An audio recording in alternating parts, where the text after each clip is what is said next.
Shalom teman-teman semua. Pernah kepikiran nggak sih kenapa ya kita semua ini diciptain beda-beda, unik gitu? Nah, salah satu jawaban paling kerennya itu ada di talenta. Ini tuh kayak hadiah super spesial dari Tuhan buat kita masing-masing. So hari ini kita bakal bongkar bareng-bareng apa sih talenta itu, gimana cara nemuin harta karun yang ada di diri kita, dan yang paling penting, gimana cara pakainya buat kemuliaan Tuhan. Oke, sebelum kita lanjut nih, coba deh jujur sama diri sendiri, apa sih keahlian terpendam yang kamu punya? Mungkin kamu jago banget ngegambar tapi cuma buat di buku catatan belakang. Atau kamu itu sebenarnya lucu banget, bisa bikin satu kelas ketawa, tapi masih malu-malu. Nah, bisa jadi itu dia talenta kamu yang lagi ngumpet. Yuk kita intip bareng-bareng. Oke, biar ngomongin talenta ini makin seru, kita coba lihat dari sebuah kisah klasik tapi relevan banget. Kisah dari Alkitab, yaitu perumpamaan tentang talenta. Jangan dikira ini cerita dongeng biasa ya. Ini dalam banget maknanya, apalagi buat kita-kita yang lagi di masa SMA. Jadi ceritanya gini, ada seorang tuan yang kaya raya mau pergi nih. Nah sebelum berangkat, dia panggil 3 hambanya. 1 dikasih 5 talenta, 1 dikasih 2, dan yang terakhir dikasih 1. Tapi pembagiannya ini nggak asal-asalan loh. Sang tuan ini ngasihnya menurut kesanggupan masing-masing. Ini key point pertama teman-teman. Tuhan itu tahu banget kapasitas kita, bahkan lebih dari kita sendiri. Kisah tadi tuh langsung bikin kita mikir kan, sebenarnya talenta itu apaan sih? Apa sama kayak hobi, atau cuma sekedar suka-sukaan aja? Dan yang paling penting nih, gimana caranya kita scan diri sendiri buat nemuin talenta yang udah dititipin Tuhan ke kita? Jadi gini, talenta itu bukan sekedar jago di satu bidang. Ini lebih dalam lagi. Anggap aja ini sebuah potensi, sebuah kemampuan spesial yang Tuhan dipercayakan. Dengerin kata itu ya, dipercayakan. Artinya ini bukan 100% punya kita, tapi titipan. Hadiah dari Tuhan yang harus kita jaga, kita kembangin, dan nanti kita pertanggungjawabkan. Nah, ini bagian yang bakal bikin kalian kaget. Tahu nggak nilai satu talenta di zaman itu berapa? Kalau dikonversi ke uang kita sekarang, siap-siap ya. Nilainya itu sekitar 900 juta rupiah. Gila kan? Bayangin deh, hamba yang paling sedikit dapatnya aja, itu dikasih kepercayaan senilai hampir 1 M. Angka 900 juta tadi itu bukan buat nakut-nakutin, tapi buat nyadarin kita semua, kalau Tuhan aja percaya sama kita dengan aset senilai itu, artinya apa? Artinya kita ini super berharga di mata Dia. Jadi kalau kamu lagi ngerasa down, ngerasa nggak berguna, ingat ini, di mata Tuhan, kamu itu punya modal yang nilainya luar biasa. Oke, biar nggak salah kaprah, kita perlu bedain 3 hal ini. Pertama, talenta.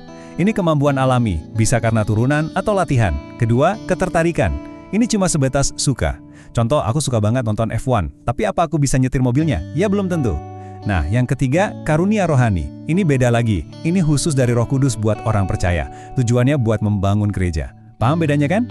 Jadi kita bisa fokus ke talenta kita. Terus gimana dong cara berburu talenta kita sendiri? Gampang. Coba jawab beberapa pertanyaan ini dalam hati.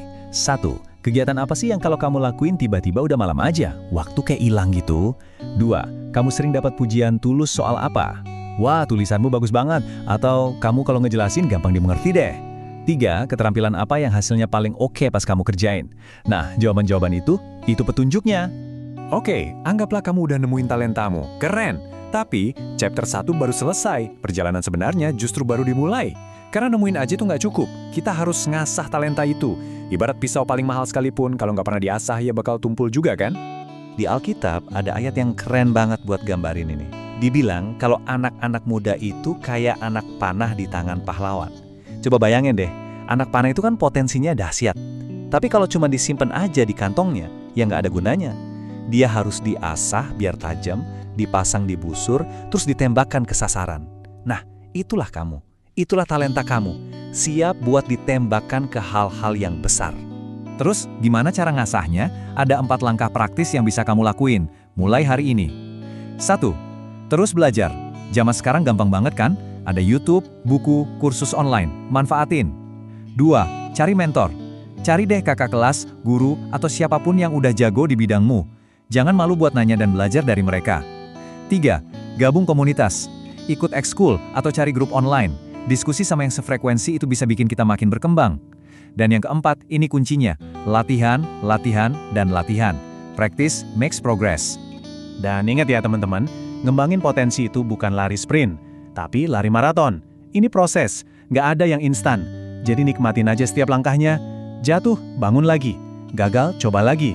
Yang penting terus bertumbuh sedikit demi sedikit. Sekarang kita masuk ke bagian terakhir, tapi ini yang paling penting.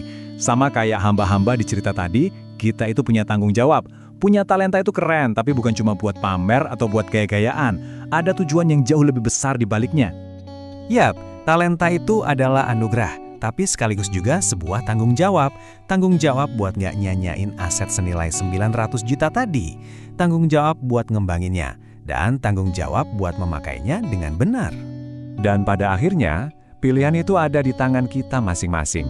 Talenta yang sama itu ibarat pisau. Bisa buat motong sayur, bisa juga buat ngelukain orang. Kamu jago gambar, kamu bisa bikin mural yang indah, atau malah ngerusak tembok dengan vandalisme. Kamu jago ngomong, kamu bisa jadi motivator, atau malah jadi provokator. Pilihannya jelas kan? Gunakan untuk membangun, bukan menghancurkan. Dan jangan lupa, akhir dari cerita perumpamaan tadi, sang tuan akhirnya kembali. Dan dia ngapain? Dia mengadakan perhitungan. Artinya, bakal ada hari pertanggungjawaban. Suatu saat nanti, Tuhan juga bakal nanya ke kita, "Hei, apa yang udah kamu lakuin dengan titipanku yang super berharga itu?" Jadi teman-teman, aku mau tinggalin satu pertanyaan buat kita renungin sama-sama. Sekarang kita udah tahu kalau talenta kita itu luar biasa nilainya. Kita tahu itu titipan. Jadi pertanyaannya sekarang bukan lagi, apa sih talentaku? Tapi bergeser jadi, mau aku pakai untuk apa talentaku ini? Coba pikirkan itu baik-baik. Semoga obrolan kita hari ini bisa jadi berkat ya. Tuhan Yesus memberkati.